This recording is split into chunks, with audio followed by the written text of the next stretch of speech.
But before going into the message today, let me do what I always do, because I'm going to say some things today that is going to be outside of somebody's realm of awareness. Before I go any further, how many people here today are Christians, of a Christian background? Let me see your hand. Don't be afraid. Don't be afraid. Hold your hand, please. So I know who I'm talking to. Okay, thank you, brother. Thank you. Anyone else? That's all? Okay. Anyone here today from a Muslim background? Yeah, okay. Great. Anyone here from any other background? Besides that. All right. The reason why I ask those questions, family, when I do lectures is because, as you see on here, it says the space inside this circle represents my realm of knowledge. All that I think I know about whatever I think I know is depicted right here within this circle. I must keep in mind that there is more to know than what is within the circumference of my awareness. The reason, again, why I start my lectures out with this is because I promise you, I'm going to say something that people don't agree with.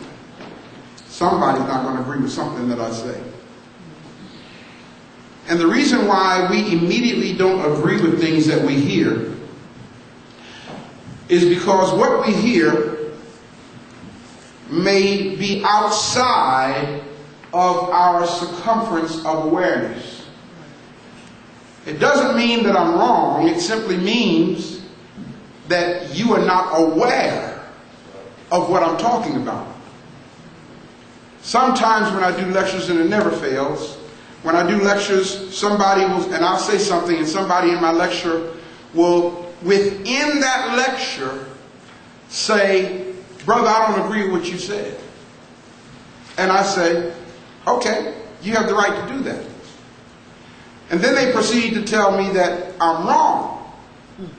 Now we got a problem, and I'll tell you why we got a problem. Because I'm wondering, when did you leave and go do some research about what I said?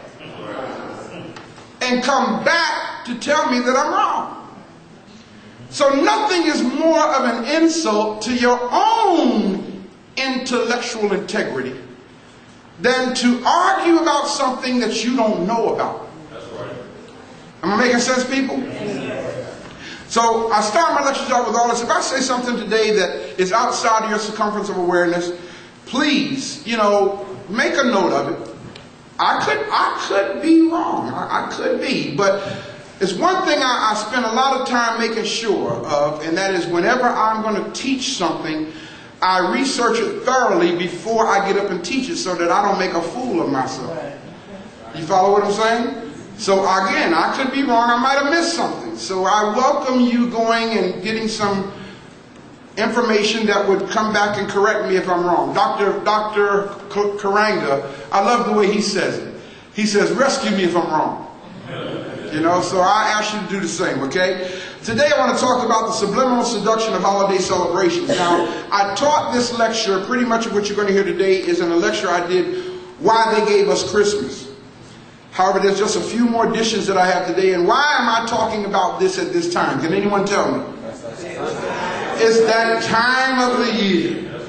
Okay? It's that time of the year, man, where people, go through all kind of stuff about holiday, especially what we call Christmas, okay, or the Christ Mass. It's some deep stuff, y'all. It seems as though at this time of the year, it seems as though people die at a higher rate. It seems that way. I don't know what the cause of it is. It's almost as though death has a quota to fill. Personally, in my research of it, what I think it is, I think it's the stress factor. Right. I really do. I think it's the stress factor. Talking the other day to a sister who was telling me how her mother was complaining. Her mother had a stroke or aneurysm. And just before having her stroke or aneurysm, she was complaining about all of the bills that got to be paid. It's time to pay the rent. It's time to pay the gas bill. It's time to pay the electric bill. Car note is due. And then she said, and on top of all that, we got Christmas shopping to do. And 2 days later, the lady had a stroke. So maybe it's this this dumb idea of trying to comply with a program that's been put in place to cause us to become dysfunctional in the first place. Okay? But yet we don't understand how we've been seduced into this thing. So that's why today I want to talk about the subliminal seduction of holiday celebrations. The reason why celebrations, holiday celebrations such as Christmas and Easter, came into existence, check this now, was to induce a psychological impairment that would result in a perpetual psychopathology, thus rendering those who are spiritual by nature impotent in the defense of their own spiritual well-being. Now, first of all, when I say spiritual by nature, who am I talking about? I'm talking about black people. People of color. People of color are spiritual by nature. One of the things that, kind of blew my mind is when I was growing up, I was taught that I had to pray for the Holy Ghost. I was taught that I had to literally tarry for the power of the Spirit of God in my life. No one told me that I was born with the Holy Ghost. As a child or a person of color. But the theology that was given to me by people who are not people of color. In other words, it's deep how a people can make you carry out the practices that they have to carry out. Am I making sense, people? Okay? Holiday celebrations literally induces within us a psychological impairment, which is a medical illness, by the way. A mental illness, mental illness. I'm going to show you that in a minute, okay? Fortunately, we are living in an era in which people are exercising their God-given right of the freedom to think. Everybody say, I'm so glad that I have the freedom to think. Now, y'all heard me say this before, I say it again. The most painful thing for some people is having to think. I'm serious. Some folk don't want to think. And guess what, y'all? One of the main contributing vehicles to that predicament in us is the church. That's right. Yes. I say that because the preacher does not teach their people how to think. The preacher tells people what to think. It's called doctrine. That's right.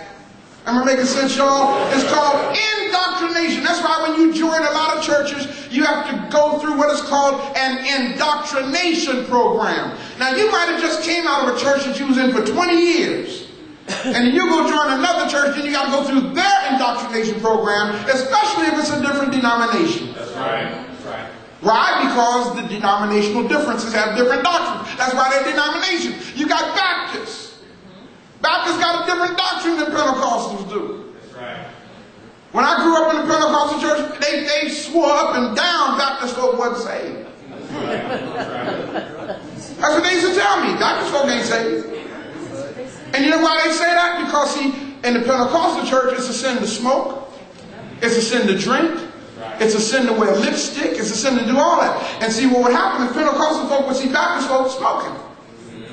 Pentecostal folk would see Baptist folk drinking or partying or going out on Saturday night and living it up and then coming to church on Sunday trying to get it right.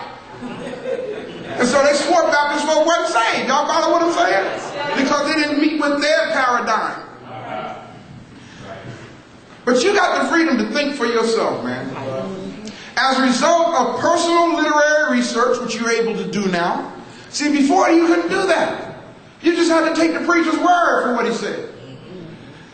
As a result of non-religious based publishing entities and teachers who are committed to the dissemination of historical facts. Let me say that again. The dissemination of historical facts instead of allegorical and mythological indoctrinations. Yes, sir. People are slowly being resurrected. It's happening, but it's happening slowly. People, I say it again, people are slowly being resurrected. Sometimes I say, God, please speed it up. But slowly is better than not at all. People are slowly being resurrected.